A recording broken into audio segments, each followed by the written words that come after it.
Agonist YouTube channel में आपका स्वागत है। हमारा प्रोस्टेट का सेक्शन चल रहा है कि प्रोस्टेट इनलार्जमेंट या बीपीएच की समस्या का किस प्रकार हम जो है वो समाधान कर सकते हैं, किस प्रकार उसके जो सिम्टम्स है या लक्षण है उसको कंट्रोल कर सकते हैं। इसी सेक्शन में हमने पिछली बार चर्चा की थी कि जो लाइकोपिन होता है टमाटर के अंदर वो किस प्रकार इनलार्ज प्रोस्टेट के लिए उपयोगी होता है, उस समस्या के जो सिम्टम्स उसमें पैदा होते हैं उनको कम करने के लिए किस तरह उपयोगी होता है। उसी सेक्शन को आगे बढ़ाते हुए आज हम यहाँ पे चर्चा कर रहे हैं पम्पकिन सीड की। पम्पकिन सीड किस प्रकार जो इनलार्ज प्रोस्टेट हुई है उसके इलाज में या उनके लक्षण को जो है कंट्रोल करने के लिए वो किस प्रकार उपयोगी है। पम्पकिन सीड को तो अंग्रेजी नाम है, यहाँ पे उसके अलग अलग नाम हैं, जैसे उसको पेठा कहते हैं, अपनी जो लोकल लैंग्वेज होती है उसमें उसको कोड़ा कहते हैं, या कई लोग इसको कद्दू कहते हैं। कद्दू से आप कंफ्यूज मत हो ना, कद्दू से घिया नहीं है, कद्दू मतलब है पम्पकिन सीड जो मोटा गोल आता है अपना, कोड़ा जिसको बोलते हैं वो है। तो अब हम देखते हैं कि वो किस प्रकार जो है वो बीपीएच की समस्या के अंदर इसके जो सीड्स यानी इसके बीज है वो उपयोगी हो सकते हैं।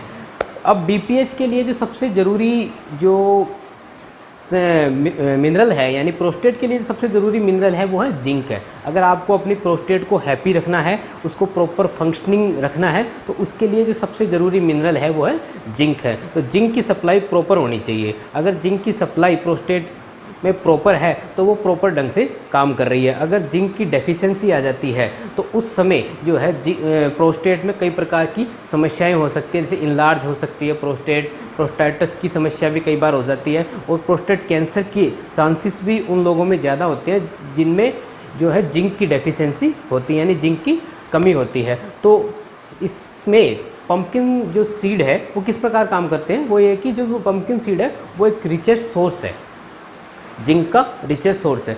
तो अगर आप पम्पकिन सीड का उपयोग करते हो अपनी डाइट में तो वो जिंक की कमी हमारी बॉडी में नहीं आएगी और जो प्रोस्टेट है वो प्रॉपर वे में काम करना शुरू कर देगी। एक बात और है यहाँ पे कि जिंक की अगर मात्रा देखी जाए ना बॉडी में तो लगभग सबसे ज़्यादा जो मात्रा होती है ना वो प्रोस्टेट के अंदर ही होती है।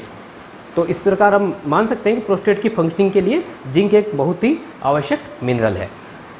दूसरी इसमें चीज़ आती है, जो पम्पकिन सीड होता है उसमें फाइटोस्टिरोल होते हैं, जैसे बीटा सीटोस्टिरोल आ गया और स्टिग्मास्टिरोल आ गया, इस प्रकार कई प्रकार के फाइटोस्टिरोल होते हैं। वो क्या करते हैं कि एक डाईहाइड्रो टेस्टोस्टेरोन होता है जो अगर बढ़ जाता है प्रोस्टेट वाली कंडीशन में तो वहाँ पे प्रोस्टेट की प्रॉब्लम जो क्रिएट करता है वो डाईहाइड्रो टेस्टोस्टेरोन ही वहाँ पे मसल्स को ग्रो करवाता है प्रोस्टेट के, जिससे प्रोस्टेट बढ़ती है और यूरिन निकलने में दिक्कत होती है। तो यहाँ पे जो पम्पकिन सीड है वो क्या करते हैं कि इस डाईहाइड्रो टेस्टोस्टेरोन का जो इफ़ेक्ट होता है प्रोस्टेट पे उसको कम करते हैं, जिससे हम कह सकते हैं कि जो प्रोस्टेट की इनलार्जमेंट की प्रोसेस है उसको वो कम करते हैं, लिमिट करते हैं।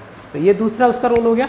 तीसरा, इसके अंदर कई प्रकार किस प्रकार के केमिकल पाए जाते हैं, जैसे कुर्बिसिन आ गया, कुकुरबिटीन आ गया, कुकुरबिटासिन आ गया, कुकुरबिटासिन ई, ये पाए जाते हैं। तो कुर्बिसिन और कुकुरबिटीन के जो ऑर्गेनिक सॉल्वेंट में हम एक्सट्रैक्ट बनाते हैं, जो ये मेनली जो निकलते हैं पम्पकिन सीड से ही निकलते हैं, तो ऑर्गेनिक सॉल्वेंट में जो हम उनके एक्सट्रैक्ट बनाते हैं वो एक्सट्रैक्ट जो क्या करते हैं कि जो प्रोस्टेट की समस्या होती है उसमें जो सिम्टम्स पैदा होते हैं, जैसे कि यूरिन आउटपुट कम होता है, यूरिन सही तरीके से नहीं उतरता है, तो उन समस्याओं को निवारण करने के लिए ये काफ़ी उपयोगी होता है। इसमें जैसे कुकुरबिटासिन ई है वो क्या करता है कि एक प्रकार का एंटी इन्फ्लामेटरी है जो सूजन को कम करने में भी उपयोगी होता है। साथ ही साथ इसमें जो पम्पकिन सीड होते हैं इसमें कई आवश्यक विटामिन्स भी होते हैं, जैसे विटामिन ए हो गया, विटामिन सी हो गया। तो विटामिन ए जो है वो बीटा कैरोटीन की फॉर्म में होता है जो बॉडी में जाके विटामिन ए में कन्वर्ट होता है, जो जिंक के साथ मिलकर सूजन को कम करने का काम करता है। और इसके साथ ही विटामिन सी भी इसमें काफ़ी मात्रा में पाया जाता है, जो एक प्रकार की हीलिंग की प्रोसेस होती है, किसी भी चीज़ को ठीक होने की प्रक्रिया होती है उसको काफ़ी हद तक बढ़ा देता है। अब हम ये देख लेते हैं कि भाई मिनिमम रिक्वायरमेंट कितनी होनी चाहिए इन सीड्स की।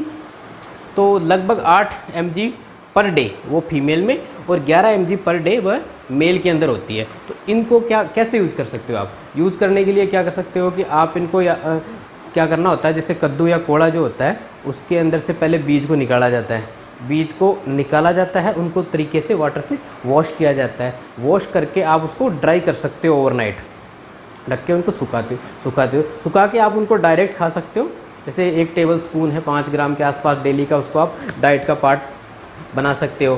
तो या उसको रोस्टेड करके भी खा सकते हो, आप भून कर खा सकते हो, उसमें आप जैसे कोई चीज़ डाल के ऑयल में भून कर उसको आप यूज़ कर सकते हो। आप इसको एज ए डेली मेडिसिन ना समझ के अपनी डाइट का एक रेगुलर पार्ट बना के खा सकते हो। वैसे भी जो मेल पर्सन होता है उसकी ओवरऑल हेल्थ के लिए वैसे भी ये बहुत अच्छी चीज़ है। ये ज़रूरी नहीं कि आपको प्रोस्टेट की प्रॉब्लम है तो ही आप इसका उपयोग करो, रेगुलरली आप इसका उपयोग कर सकते हो, क्योंकि इसमें काफ़ी सारे मिनरल्स, विटामिन्स होते हैं और फाइबर्स होते हैं जो काफ़ी उपयोगी होते हैं। तो इसको आप अपनी डाइट में शामिल कीजिए, ये काफ़ी ज़्यादा उपयोगी सिद्ध हो सकती है आपके लिए। Okay, thank you.